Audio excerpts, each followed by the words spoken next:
Quantum Break is sure to divide gamers just as much as the game itself is divided into acts and chapters.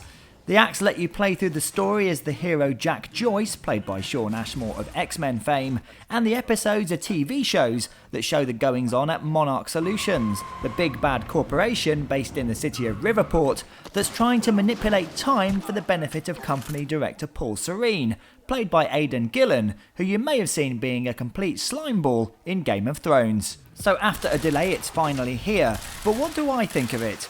If you've played a Remedy game before, then you'll immediately see that a few familiar mechanics have carried through from Alan Wake and Max Payne. Using Jack's time powers is reminiscent of playing the latter. Thanks to an accident at the university when your friend Paul switches on a time machine, you are both infused with chronon particles, which let you move through the time stutters as time breaks down and everybody else freezes in time.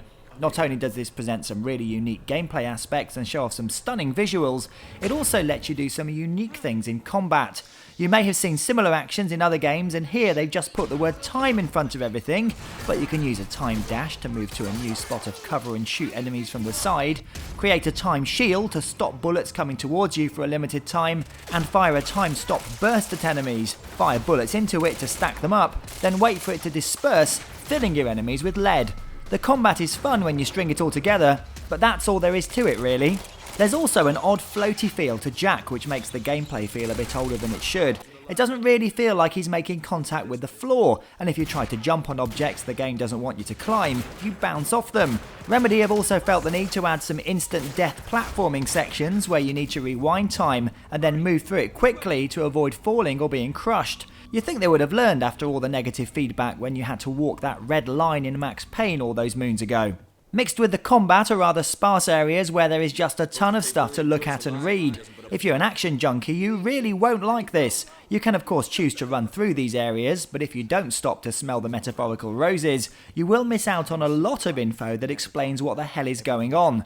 It's almost a must to read through emails, notebooks and memos to be filled in on some of the TV show and the game that bend your brain thanks to all the time travel involved. Facial capture is also great here. Because they had access to the actors for the show, everything has been fully captured, so when characters talk, they pull faces and expressions that are close to what we've seen in LA Noire, but just not as creepy.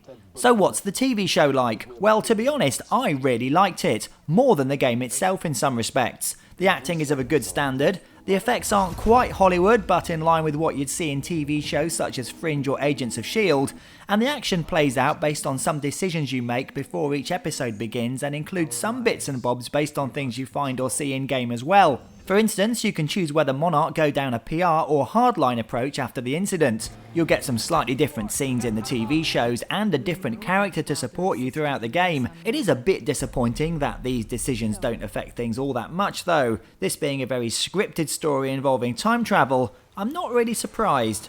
Is it enough to warrant more playthroughs? I'm not sure. Quantum Break was an enjoyable ride for me. This pretend science and intrigue, coupled with lots of Easter eggs and WTF moments, had me gripped until the end. It's just a shame that the gameplay wasn't really there to support the show. Personally, I would love to see a full TV show set around the city of Riverport and all the possibilities when you start playing around with time. Quantum Break gets 7.5 out of 10.